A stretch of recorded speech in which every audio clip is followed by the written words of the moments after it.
Hello friends, this is Kamal Joshi and I welcome all of you in our channel chemistry जरा हट के। और आज हम लोग 12th का एक टॉपिक पढ़ने जा रहे हैं केमिस्ट्री के अंदर, राउल्ट्स लॉ सॉल्यूशन चैप्टर का। तो आपको यहाँ पर हम लोग समझाएंगे कि दो केस होते हैं राउल्ट्स लॉ में, और पहले केस में सॉल्वेंट और सॉल्यूट के नेचर को देखा जा रहा है। तो सॉल्वेंट कैसा है, वोलेटाइल है, और सॉल्यूट कैसा है, नॉन वोलेटाइल है। तो जब ऐसा होगा तो वेपर प्रेशर किसकी वजह से होगा, सॉल्वेंट के कारण, क्योंकि वही क्या है, वोलेटाइल है, वो वेपर में इजीली कन्वर्ट हो जाएगा। तो वेपर प्रेशर जो होगा वो केवल सॉल्वेंट के कारण होगा, सॉल्यूट के कारण नहीं होगा। तो जो पी सॉल्यूशन हम लिखेंगे that will be due to P A, या हम कह सकते हैं कि वो पी ए के ही बराबर हो जाएगा। और इस चैप्टर में, पूरे चैप्टर में आप देखेंगे तो अगर सॉल्वेंट लिखा है तो ए मान लेंगे, और सॉल्यूट लिखा है तो हम लोग क्या मान लेंगे, बी मान लेंगे। ओके, तो पी सॉल्यूशन किसके बराबर आएगा, सॉल्वेंट के प्रेशर के बराबर, यानी पी ए के बराबर आ जाएगा। अब एक्सपेरिमेंटली ये फाइंड किया जाता है कि जो पी ए है वो एक्स ए के डायरेक्टली प्रोपोर्शनल होता है। अब पी ए जब एक्स ए के डायरेक्टली प्रोपोर्शनल होगा तो यहाँ से पी ए बराबर हम क्या लिख सकते हैं, के एक्स ए लिख सकते हैं। अब के की वैल्यू को हम क्या करेंगे, बाउंड्री कंडीशन अप्लाई करते हुए निकाल लेंगे। अब बाउंड्री कंडीशन कैसे अप्लाई करेंगे देख लेते हैं। हम लोग एक ग्राफ ड्रॉ करेंगे पी और एक्स ए के बीच में, एक्स के बीच में इनफैक्ट, और यहाँ पे क्या होगा, एक्स ए की वैल्यू 0 होगी और यहाँ एक्स ए की वैल्यू 1 हो गई। इसको x रहने देते हैं, तो X A is equal to 0 और X A is equal to कितना आ जाएगा, 1 आ जाएगा।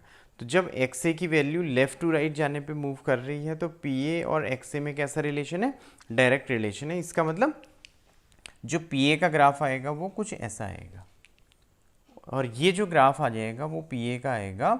और इस पॉइंट पे जब आप यहाँ पर देखेंगे तो ये जो हो जाएगा वो बन जाएगा पी नॉट ए। क्यों बन जाएगा पी नॉट ए, क्योंकि ये बन जाना है vapour pressure of pure solvent बन जाना है। तो अभी फॉर्मूले हम लोग डिराइव कर लेंगे, तो वहाँ पर पी नॉट ए वगैरह के सारे टर्म्स भी सीख लेंगे। अभी खाली बोल दिया जा रहा है कि पी नॉट ए क्या होगा, vapour pressure of pure solvent होगा। जहाँ भी नॉट लग जाता है केमिस्ट्री में वो हमें आइडिया है कि वो प्योर या स्टैंडर्ड चीज़ को डिनोट करता है। Just like delta G not, change in Gibbs energy, और नॉट लग गया तो standard change in Gibbs energy उसका नाम हो जाता है। तो यहाँ आ जा रहा है क्या आ जाएगा, vapour pressure of pure solvent, ये बन के आ जाएगा। तो एक्स ए की वैल्यू को अगर हम यहाँ पर 1 पुट कर देते हैं तो पी ए क्या बन जाएगा, पी नॉट ए, और एक्स ए को हमने 1 कर दिया तो के की वैल्यू क्या आ गई, पी नॉट ए आ गई। और इस के की वैल्यू को आपने यहाँ पुट कर देना है। जब इस के की वैल्यू को यहाँ पुट करेंगे तो ये क्या बन जाएगा, P A is equal to P not A X A बन जाएगा। ये हमारे पास पहला बन जाता है फॉर्मूला पहले वाले केस के लिए। अच्छा, अब इसमें स्टेटमेंट भी बन जाता है। तो स्टेटमेंट क्या बनेगा, अगर हम केस 1 को देखेंगे तो फर्स्ट स्टेटमेंट ये आता है हमारे पास,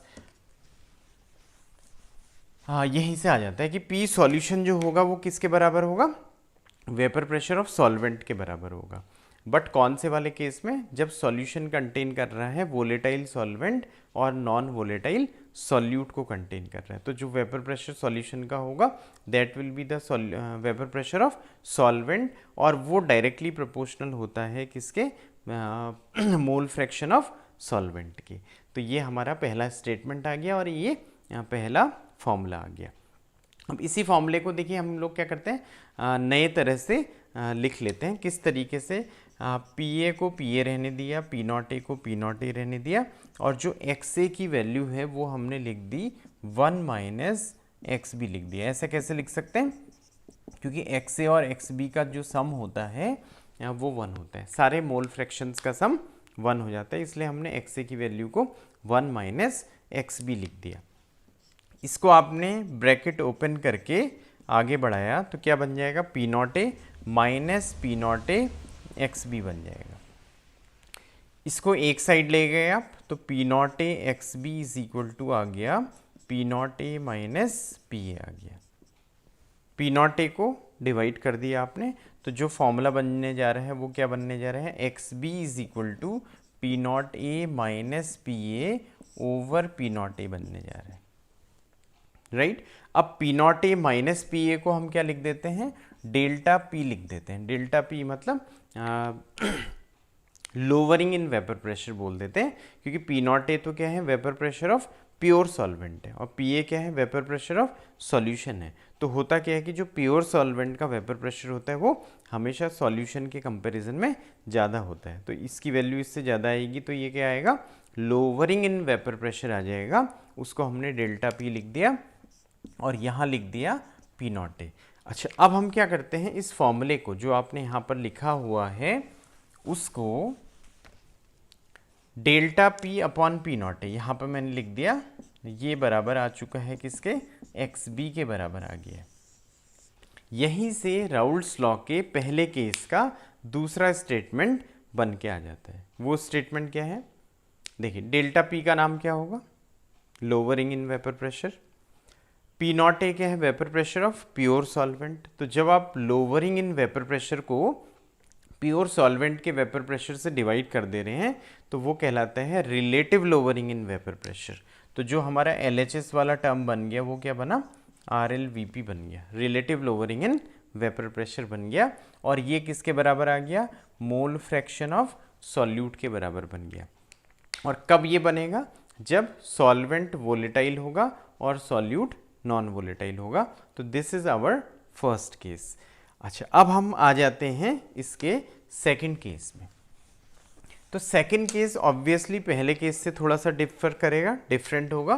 तो केस 2 को अगर समझेंगे तो सॉल्वेंट तो वोलेटाइल है और इस बार क्या है, जो सॉल्यूट है वो भी कैसा है, वोलेटाइल है। दैट मीन्स अब जो वेपर प्रेशर होगा वो किसकी वजह से होगा, दोनों की वजह से, क्योंकि दोनों ही कंपोनेंट्स क्या हैं, वोलेटाइल हैं। जब दोनों कंपोनेंट्स वोलेटाइल हैं तो सॉल्यूशन का जो प्रेशर होता है वो आ जाता है PA प्लस PB के बराबर, यानी vapour pressure of solvent plus vapour pressure of solute का के बराबर आ जाएगा P सॉल्यूशन की वैल्यू। अच्छा, अब हम इसको आगे एक्सटेंड करके जो फॉर्मूला बनाते हैं वो कैसे बनाते हैं, PA एक्सपेरिमेंटली फाइंड आउट किया जाता है कि XA के डायरेक्टली प्रोपोर्शनल है और PB डायरेक्टली प्रोपोर्शनल होगा XB के, जैसे यहाँ पर लिखा वैसे ही हम लोगों ने यहाँ पर भी लिख दिया। अब वही चीज़ हमने बाउंड्री कंडीशन से अप्लाई करेंगे और यहाँ पे KX से लिखा और PB बराबर K डैश XB लिख दिया। K और K डैश की वैल्यूज़ को हम निकालेंगे कहाँ से, बाउंड्री कंडीशन अप्लाई करते हुए। जैसे पहले वाले केस में हमने K की वैल्यू निकाल दी थी P नॉट ए, ऐसे ही इस बार हम क्या करेंगे, K डैश की वैल्यू भी निकालेंगे along with the value of K। तो उसको देख लेते हैं। तो अगेन हमारे पास क्या आएगा, ग्राफ आएगा, और जब ग्राफ आएगा तो ये P वाला एक्सिस, ये X एक्सिस वाला एक्सिस कौन सा बन गया, X वाला, यानी मोल फ्रैक्शन वाला।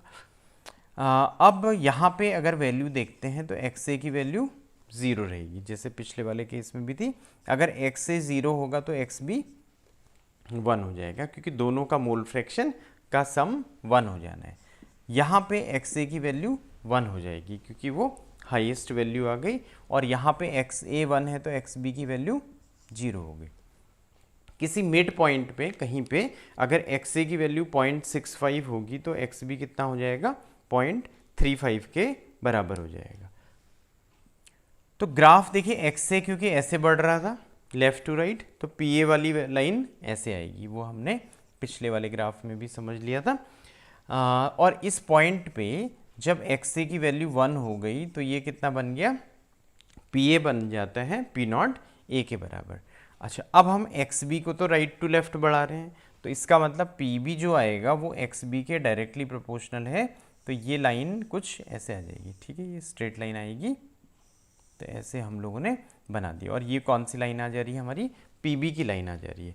और इस पॉइंट पे जब XB की वैल्यू को 1 बना दिया जाएगा तो PB जो बन जाएगा वो कितना बनेगा, P नॉट B बन जाएगा। इन दोनों को अगर जोड़ दिया जाएगा तो मैथमेटिकली ये क्या बन जाता है, P टोटल बन जाता है, या जो ऊपर लिखा है P सॉल्यूशन बन जाता है। और P सॉल्यूशन कितना आएगा, PA प्लस PB के बराबर आएगा। अच्छा, अब हम कह रहे थे कि बाउंड्री कंडीशन से अप्लाई करेंगे और के डैश की वैल्यूज़ को निकाल लेते हैं। तो सबसे पहले हम क्या करते हैं, एक्स ए की वैल्यू को 1 बना देते हैं। तो जब एक्स ए की वैल्यू को 1 बनाया तो यहाँ क्या हो गया, ये तो 1 बन गया, तो पी ए किस में कन्वर्ट हो चुका है, पी नॉट ए में। तो इसका मतलब के की वैल्यू निकल गई। अच्छा, यहाँ देखते हैं, यहाँ पी बी लिखा है, के डैश लिखा है और एक्स बी को 1 बना दिया। तो जब आपने एक्स बी को 1 बनाया तो पी बी क्या हो चुका है, पी नॉट बी हो चुका है। तो के डैश की वैल्यू क्या आ गई, पी नॉट बी, और के की वैल्यू पी नॉट है। के की वैल्यू को यहाँ पुट कर दिया तो पी ए बराबर क्या बन गया, P not A X A बन गया, और के डैश की वैल्यू को पी नॉट बी पुट कर दिया तो वहाँ से पी बी क्या आ गया, P not B X B आ गया। अब पी और पी बी का सम हमने यहाँ पर कर देना है। जब यहाँ पर करना है तो पी ए की वैल्यू आ चुकी है P not A X A, और पी बी की वैल्यू आ चुकी है कितनी, P not B X B आ चुकी है। तो ये हमारे पास राउल्स लॉ के केस 2 का मैथमेटिकल फॉर्मूला बन जाएगा। तो उसको हम अप्लाई करते हुए क्या कर सकते हैं, क्वेश्चंस को सॉल्व कर सकते हैं। ओके, अब हमने देखिए थोड़ा सा यहाँ पर केस 1 और केस 2 तो पढ़ लिया। अब मैं आपको क्या कराता हूँ, एक एग्जाम्पल यहाँ पर कराऊंगा, तो आप लोग उसको ध्यान से देखिएगा। सपोज क्या है, क्वेश्चन जब हम लोग लिख रहे हैं, अब कोचिंग में तो हम लोग क्या करते हैं कि लिखा देते हैं बच्चों को, लेकिन आप लोगों के लिए क्या होगा, यहाँ पर शॉर्ट में मैं लिख दूंगा, पूरी लैंग्वेज नहीं लिख पाएंगे बट शॉर्ट में, जिससे आपको समझ में आ जाएगा क्वेश्चन। तो होगा क्या, आपको पी नॉट बेंजीन का गिवन है और कितना गिवन है, 900 mm ऑफ मरकरी गिवन है, ठीक है। सेकेंड चीज, आपको पी नॉट मिथाइल बेंजीन का भी गिवन है, या जिसको हम ऐसे रिप्रेजेंट कर सकते हैं, और इसका पी नॉट दे रखा है 300 mm ऑफ मरकरी हमको दे रखा है, और ये सब हो रहा है 88 डिग्री सेल्सियस में। अब कहा जा रहा है कि find out the composition of, composition निकालना है आपको, किस किस का, बेंजीन और मिथाइल बेंजीन का। तो बेंजीन ये लिख दिया आपने, अब मिथाइल बेंजीन ये लिख दिया। Find out the composition of benzene, methyl benzene या टोल्यून मिक्सचर बॉइलिंग एट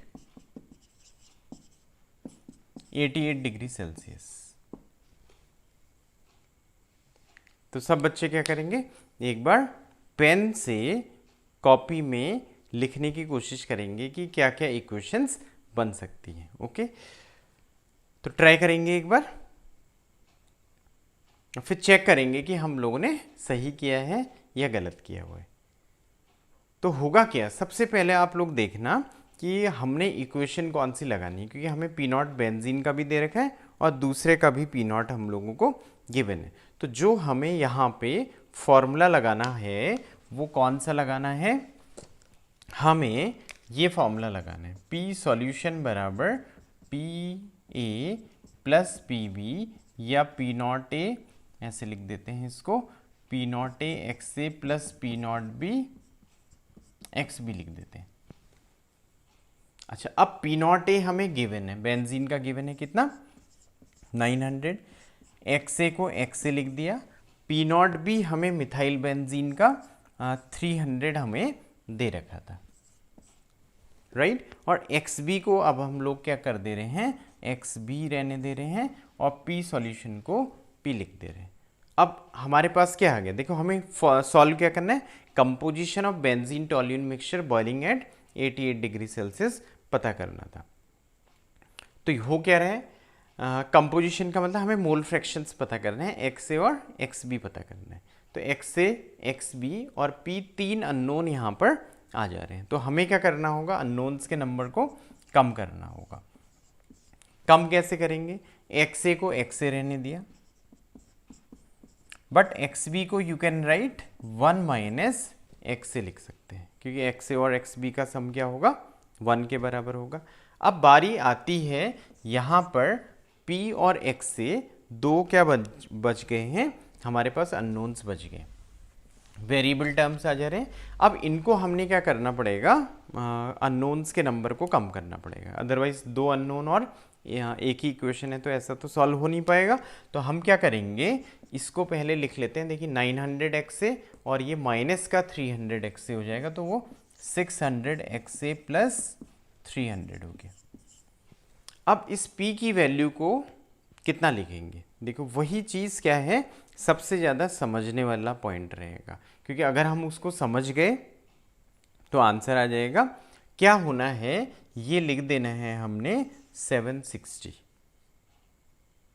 अब कैसे 760 आया है ना, कई बच्चों के दिमाग में आ रहा होगा। तो 760 कैसे आएगा, 760 इसलिए आएगा यहाँ पर क्योंकि we are talking about boiling point. Question के अंदर ही क्या है, आंसर छिपा हुआ है। क्वेश्चन आर द आंसर्स कहा जाता है। तो उस सवाल के अंदर क्या दिया दे रखा था आपको कि find out the composition of benzene toluene mixture boiling at 88 degree Celsius. That means we are talking about boiling point. तो बॉइलिंग पॉइंट वो टेम्परेचर होता है जिस पे वेपर प्रेशर एटमॉस्फेरिक प्रेशर के बराबर बन जाता है। और एटमॉस्फेरिक प्रेशर कितना होता है, 1 atm, और 1 atm mm ऑफ मरकरी में देखेंगे तो 760 होता है। That's why we have written 760। अब यहाँ से आप क्या करेंगे, XA की वैल्यू को निकाल लेंगे।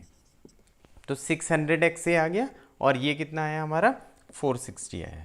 तो XA की वैल्यू अगर कैलकुलेट की जाएगी तो 46/60, या इसको हम कितना लिख सकते हैं, 23/30 लिख सकते हैं। और ये वैल्यू आ जाएगी 210, ये हो गया 20 और 6 बार कट जाएगा, तो 0.76 ये वैल्यू हमारे पास XA की आ गई। अगर XA 0.76 आएगा तो XB विल बी 0.24, क्योंकि दोनों का सम 1 हो जाएगा।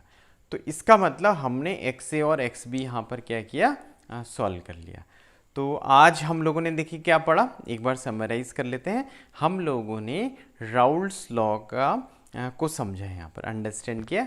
और राउल्ट्स लॉ के दो क्या हो गए थे, केस बन गए थे। पहले केस में सॉल्वेंट वोलेटाइल था, सॉल्यूट कैसा था, नॉन वोलेटाइल था। और दूसरे केस में क्या हुआ, दोनों ही वोलेटाइल थे। तो पहले केस में जब केवल सॉल्वेंट वोलेटाइल था तो फॉर्मूला हमारे पास क्या बना था, PA बराबर P0A XA, और उसी को हमने आगे एक्सटेंड कर दिया था, delta P/P0A is equal to XB के फॉर्म में चेंज कर दिया था। और सेकंड केस में हमारे पास जब दोनों वोलेटाइल थे तो वेपर प्रेशर दोनों के कारण था, सॉल्वेंट के कारण भी और सॉल्यूट के कारण भी। तो यहाँ आया P सॉल्यूशन बराबर P0A XA plus P0B XB, ये हमारा बन के आ गया था। तो आज का हमारा टॉपिक छोटा सा था, फिर जल्दी ही हम लोग क्या करेंगे, नेक्स्ट टॉपिक के साथ मिलेंगे। थैंक यू सो मच, मिलते हैं जल्दी।